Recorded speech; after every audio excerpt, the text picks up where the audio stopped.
ایک وقت تھا فقیروں کی کیفیت یہ ہوا کرتی تھی، فرشتوں کو دکھانا تھا بشر ایسے بھی ہوتے۔ دہلی کی جامع مسجد، ایک انگریز دہلی کی جامع مسجد دیکھنے کے لیے آیا، وہ آرکیٹیکٹ تھا اور اس کو پتا تھا کہ جامع مسجد کے اندر بڑی اچھی کیلی گرافی کی گئی ہے، تو چونکہ اس کے فن کا کام تھا وہ دیکھنے کے لیے آیا۔ اب دہلی کی جامع مسجد میں کئی سیڑھیاں چڑھ کے جاتے ہیں اور سیڑھیوں پہ آپ نے دیکھا کہ کئی مرتبہ فقراء بیٹھے ہوتے ہیں، سائل بیٹھے ہوتے ہیں۔ تو ایک معذور فقیر تھا، وہ بیٹھا ہوا تھا۔ جب یہ قریب سے گزرا تو اس نے مانگا، اس نے اپنا ویلٹ نکالا اور ویلٹ نکال کر اس میں سے اس فقیر کو کچھ دے دیا اور اپنا ویلٹ پھر اپنی جیب میں ڈال لیا۔ اپنی طرف سے تو اس نے جیب میں ڈالا، لیکن حقیقت میں اس کا ویلٹ گر گیا۔ اب یہ چلا گیا مسجد میں، وہاں جا کے اس نے کیلیگرافی دیکھی، بڑی پسند آئی، اس نے فوٹوگرافی کی۔ اس کی بیوی بھی اسی شعبے سے تعلق رکھتی تھی۔ وہ گھر گیا اور گھر جا کر اس نے اپنی بیوی کو بتایا کہ بھئی کتنا اچھا کام کیا ہوا ہے، ہسٹوریکل کام ہے۔ اس کی بیوی کہنے لگی کہ اچھا آئندہ ویکینڈ آئے گا تو میں بھی آپ کے ساتھ جاؤں گی، تو مجھے بھی آپ وہ مسجد کا کام دکھائیں۔ اس نے کہا ٹھیک۔ اب جب رات سونے لگا نا تو اس نے دیکھا کہ اس کا تو پیسے والا بٹوا ہی نہیں ہے، تو یہ بڑا پریشان کہ کہاں گرا، بڑا سوچا، مگر اس کو یاد نہیں آیا کہ میں نے بٹوا کہاں گرایا۔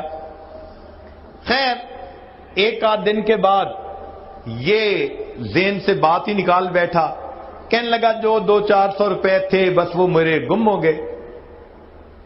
جب اگلا ویکینڈ آیا تو یہ اپنی بیوی کو لے کے دہلی کی جامع مسجد دکھانے کے لیے آیا۔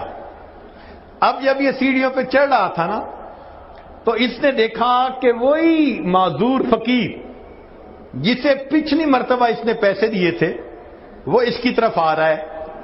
تو اس نے سوچا پچھلی مرتبہ پیسے دیے تھے، پھر اس نے مجھے دیکھا تو امید لگی کہ یہ ضرور دے گا، تو یہ مجھ سے پیسے مانگنے آ رہا ہے۔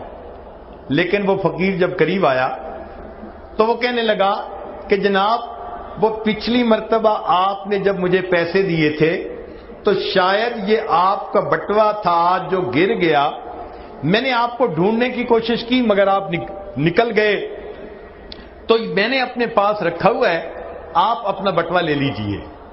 اب اس انگریز نے بٹوا دیکھا، اپنی چیزیں دیکھیں، ڈاکومنٹس دیکھے، ہر چیز بالکل ٹھیک تھی۔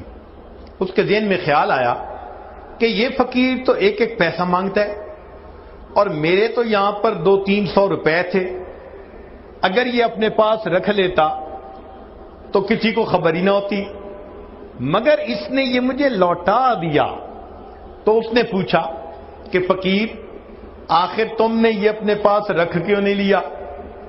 تو معذور فقیر نے آگے سے جواب دیا کہ شروع میں تو ایک خیال آیا تھا کہ میں اسے رکھ لوں، مگر پھر ایک دوسرا خیال آیا اور میں نے کہا کہ نہیں میں اسے نہیں رکھوں گا۔